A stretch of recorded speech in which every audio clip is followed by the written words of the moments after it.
So there's one idea, one thought that comes to all of us throughout our lifetime. The problem is that only few have the courage to believe it, and even fewer have the courage to put in the work to make it a reality. This idea, this truth, is that you were made for more. You were made for more. Today I'm going to share with you the strategies I learned through endurance sport, personally, as well as interviewing the most elite in the sport. Yes, I'm one of the crazies, and I got to know the ones that are even crazier than me. I'm going to share that with you today because I want it to be your more. You're going to be able to take the lessons. So this thought first came to me when I was 3 years old. 3 years old, I was tired of sitting on the sideline. Every night I would watch my dad. He would go running. I would wait till he got back. I wanted to run with him. So finally I asked him, I was like, can you please let me run on your cool down? Of course, what dad's going to say no. I started running with him nightly. But I was made for more, remember?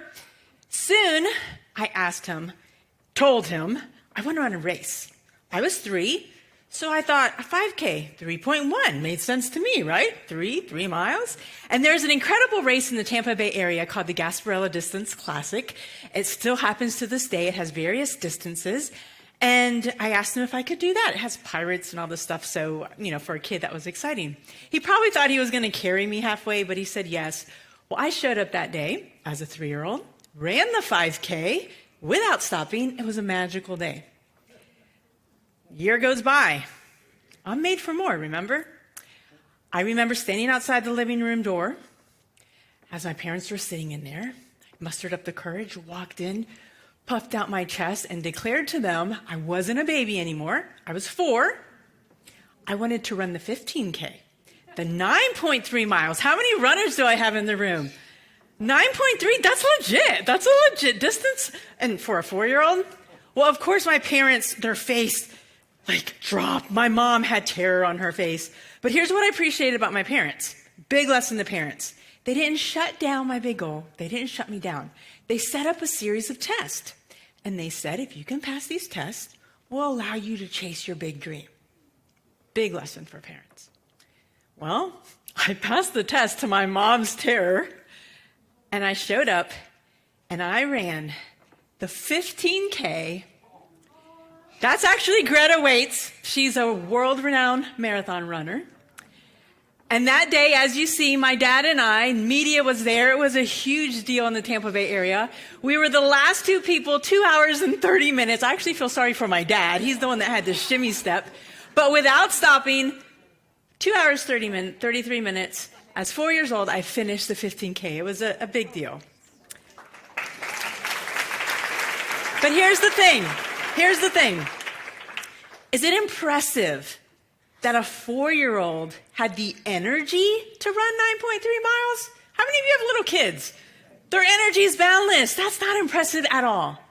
What was impressive, and here's where the lessons start, the long-term focus, the consistency, the training, and now what I can appreciate as an athlete myself is to actually be able to show up and execute on race day, to push your body to the limit. I remember at the end of the race, breaking down crying. And in endurance sports, that's when you know you're at your limit. Your emotions are gone, shot. You're in tears. That's how I finished that day as a 4-year-old. That, my friend, that's what was impressive. Now, I wish I could say that this was the beginning of an incredible running career, but the truth was it ran its course. I ran it every year till I was 12, but I got introduced to team sports, and that was just so much more fun. Until 40 years later. 40 years later, I'm 44 years old. I got very involved on LinkedIn, and all through my LinkedIn feed was everything about growth and adversity happens for us, not to us, get comfortable with being uncomfortable. And there I was left realizing that I was in a very dangerous spot. I was comfortable again. I wasn't growing. And for whatever reason, I was scrolling back through these pictures, and that is when everything I just shared with you hit me. And I was so impressed with that 4-year-old. I was like, man, I want that mindset.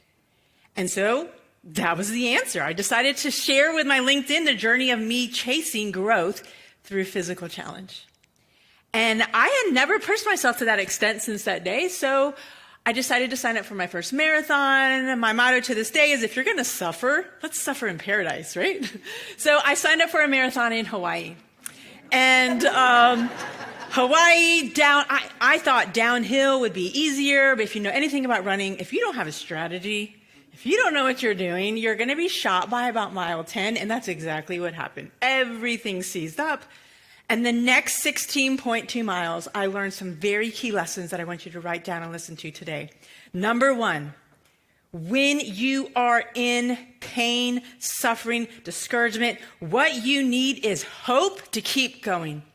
The only way to get hope is to remove yourself from that current situation, even if it's just for a minute, and picture where you want to be, what it's going to look like, what it's going to feel like on the other side. That will give you just enough hope to keep going. Apply that to your life. Number two, keep moving. I don't care how slow it is. If you stop, even for a minute in your life, if you feel like, man, I'm just going through the motions, keep going through the motions. Just don't stop. Don't stop. Because when you stop, the will to quit is going to be so strong, it'll probably overtake you. And then, last but not least, we won't get into this, if all else fails, go dark. I went dark that day to a very dark spot, but it got me through. I finished. And on the other side was all the courage, all the growth that I was wanting. Now, the story gets better. I get on a helicopter because I couldn't walk the next day. Get on a helicopter, and there's 2 other businessmen on the helicopter. And as we were flying over the Kona coast, I was pretty much giving these guys the TED Talk. They were a captive audience that I'm giving you right now about growth and challenge. And the pilot, for whatever reason, because maybe he was trying to shut me up, I don't know, but he's like, so what's next, Joy? An Ironman? I had no idea that at that moment, the reason he was asking was because we were flying over the Kona coast, which is the swim start for the most iconic triathlon there is, the Ironman World Championship. And so I was like, sure, that sounds awesome. I mean, after all, I just ran a marathon. Until I got back to my hotel room, Googled what that was. It's a 2.4 mile swim, 112 mile bike, and then a full marathon. My legs were still throbbing. I was like, there's no way. There's no way I'm going to do that. But I thought, you know what? I'm committed to this growth, this physical challenge. I can at least attempt to do a half. And the next couple of months were spent crying my way, just me and Google. I still didn't have a coach, figuring out. I did show up. I did do a half Ironman. Then obviously, you know what's next. I knew I had all the tools and strategies that go on. I finished my first full by the end of that year in Cozumel, Mexico. I did the full distance. And here's the big lesson. Here's another lesson I want you to write down. When it comes to challenge, there's nothing to fear. You replace fear with respect for the preparation. That is like crucial. Respect for the preparation. I knew now that I had the tools. Now, here's where it gets good. There's a concept called aggressive patience. I didn't realize that everything I had been doing, I was acting on aggressive patience. Aggressive patience is the concept that you don't know what your goal is going to be. You don't maybe know, what opportunity you're even looking for, but you're aggressively working on yourself. You're aggressively growing yourself so that when those appear, you're ready. You're ready to take the opportunity. So on LinkedIn, I connected with somebody else, and he was a businessman. He loved triathlon, and he had this idea to bring the most elite in the sport, the pros, the world champions, the Olympians, combine them with the age group, create a community. I was like, I want to be a part of that. So I was like, let me create a podcast and be the host for that. I wanted to get into that mindset to the next level. And so had I not been all this aggressive patience, I would have never been ready to do something like that. I wouldn't have been able to step up and talk to these athletes on any kind of level. But here's what I wanted to find out from all of them. I wanted to know, what do they have in common? What do they have in common? Because if you see them on any given day, there's nothing about them that stands out physically. It's all here. It's all in their mind. Number one, they all describe themselves as stubborn. Stubborn, very well driven. Okay, makes sense. Number two, intrinsically motivated. What's the difference between intrinsically and being extrinsically motivated? Intrinsic means you hold on to your power. Nothing takes it from you. That's the one thing you can control. There's a track workout on the session. It's raining. It's snowing. They're not going to stay inside. They're going to go shovel the snow. They're going to run in the rain. The weather's not going to take their power from them. They own their power. Big lesson. Got into the neuroscience of it. There's excitatory and inhibitory messaging going on when your body starts moving. The difference with them, compared to most of us, is that for us, the messaging stops us at a perceived maximal effort. That's when we feel wasted. When we're done, I can't take another step. It's just the body's way of protecting you. It's only a perceived maximal effort. For the elite athlete, they override that messaging because of their stubbornness, because of their willpower. They push themselves to true maximal effort.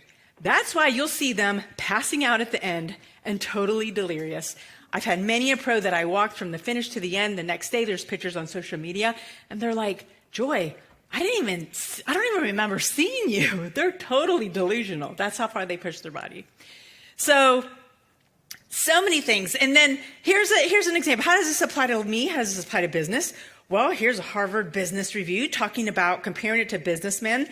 The common denominator is mental toughness. It's not that they're more gifted, more talented. It's just they know how to manage the pressure and they work the hardest. So you're like, Joy, that's great. I'm not interested in getting involved in endurance sports, though. So how does this apply to me? Let me close with this story. Remember the helicopter ride? One of the men, 3.5 years later, when I'm preparing, I qualified. I finally got a coach, learned how to swim, bike, and run a little faster, qualified for my first full-distance Ironman World Championship. He sends me a message on LinkedIn. He's like, Joy, do you remember me? I was one of the men on the helicopter. And he said, for the last 3.5 years, I've been following your journey. And it was just the inspiration I needed to lose close to 100 pounds. And here's a picture of me with my kids traveling. I would have never been able to do the things I've done with my kids had I not gotten healthy and gotten active. Thank you and good luck.